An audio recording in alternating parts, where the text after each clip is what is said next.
URC Power Rankings, folks. We had our first resumption of the Power Rankings last week. There were some interesting results, to put it mildly. It's always been a bit of a weird one with the disrupted season, and then some teams sending kind of understrength sides, some teams in good form, some teams on bad runs. It was mostly all right, but I still think needs a bit of tinkering. I've kept on with the same formula for this week. I think I'm a little bit happier with it this week compared to last week, but we'll go through the teams, and you guys let me know your thoughts on how fairly or not we've got them ranked. People asked me last week, what's the deal with the Power Rankings? Just for fun? It's mostly for fun, but I still like the idea that it can be a general indicator on how teams are lining up in terms of their current form. Like the South African teams obviously are in cracking form at the moment, and I think the power rankings maybe reflect that a bit better than the table, but you guys can let me know your thoughts. Bottom of the log, Zebre are still bottom. They actually had a win. I'm so chuffed for the Zebre boys. If I had a Zebre jersey, I would be wearing it. Zebre got a win. Now, they're still at the bottom of power rankings. They're still at the bottom of the log. They're on 8 points. I think the next team is the Dragons on 17. So there's still a gap between them and everyone else, but they're not going to go through the season winless. Nobody wanted to see them be winless. Now, nobody wanted to be the team to lose to them, but still, good on the Zebre boys for getting a win. Cardiff, unfortunately for them, their pretty tough end to the season goes on. Big loss away to big kind of title contenders, Munster, so there's no change for them. The Dragons were that side that dropped the game against Zebre, unfortunately for them, so they are likewise pretty static. There's not much between them and Cardiff. And these boys, Benetton, are on a pretty horrendous losing run. Benetton got beaten by the Lions away from home. So yeah, these sides are 16th Zebre, 15th the Dragons, 14th for Cardiff, and 13th for Benetton. So I've got the same as the table, just in a slightly different order. The next row sees the Lions. Maybe still a little bit harsh. I think that's the same spot as last week, despite their win. They win at home over Benetton, who are one of the lower ranked teams, so nothing too much to get that thrilled about, but certainly the end of their season's been better, although they did end kind of a couple of game losing run. So I think if we'd done the power rankings a few weeks earlier, we would have seen the Lions up a bit higher when they were on kind of a bit of a decent run, but they did have a couple of losses, so that's kind of dented them a little bit. Connacht are down a couple of spots with that big away loss to the Bulls. Losing away to the Bulls in Pretoria, there's certainly no shame in that. Connacht have got a pretty raw deal in the way that the URC is set up, and that they have to play, I guess, kind of like the Lions, having to play the Stormers and the Sharks and Bulls so much. Connacht have to play Ulster and Munster and Leinster, who all are up at the top end of the table. So that's one of the quirks about the way the competition is set up.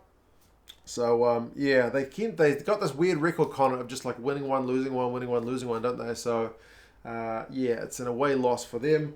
Edinburgh are down 2 spots after that home loss, which was a little bit of a stinker. I mean, Edinburgh and Ulster, neither of them had been in great URC form, and it doesn't seem to have been a great watch, but maybe a defensive effort held the day for the Ulster boys. So Edinburgh, in front of a good crowd, managed to drop one at home. So I think they've lost 3 of their last 5. So going into the business end of the season, not the kind of results you want to be seeing. And then Scarlets, who were maybe a little bit overranked last week, they're down 2 spots.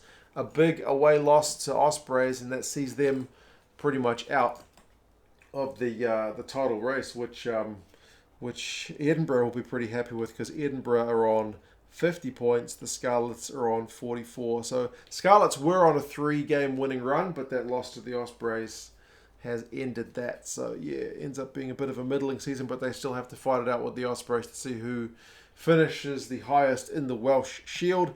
Second row sees Glasgow here in 8th spot. Another side who's not in the greatest of form heading into the business end. I mean, they lost to the Sharks. South African teams have generally been on fire the last few weeks, so there's again no shame in that, but they've lost 3 of their last 4, so they'll want to find some form in the next couple of games to see if they can put on a decent run for the playoffs. The Ospreys, I have got, how many up are they? They're up a whopping 4 spots with that big win at home. I mean, it's only 2 wins in a row, so it's not a huge run they're on, but that's a big increase to the power rankings. So maybe that's one where they're a little bit overrated because they are 10th on the table on 39 points, so certainly below the likes of Glasgow, below Scarlets, below Edinburgh. But I think they've got a game in hand, don't they? So we'll see how they go. Ulster are up a little bit, which is good because they're up 4, which is massive actually. They were really underranked last week, I thought. They were on a 3-game losing run. So Ulster genuinely had been in a bit of a rut, and they've managed to hopefully escape that with this win over Edinburgh away, which is no mean feat because Edinburgh have been really good at home. So yeah, Ulster maybe just turning that corner before the end of the season. We will have to see. So they were in cracking form. They were leading the competition at one point. And Munster get a bit of a raw deal, maybe because they beat Cardiff. They gave them a bit of a hiding in the end. But yeah, they're only marginally behind 4th spot in my back end. But that sounds a bit wrong. But Munster, yeah, they're the same as last week despite that win. Couple of wins in a row for them. I do think Munster are tracking pretty well for the end of the season as well. But yes, in the back end of this where I do the calculations, they're not far away from Leinster, who you have to take with a bit of a grain of salt because they haven't sent their best side down to South Africa, but they did lose 2 games in a row. So we can't reward them for losing 2 games in a row, so they're down 1 spot. Now, they're first on the actual table on 62 points.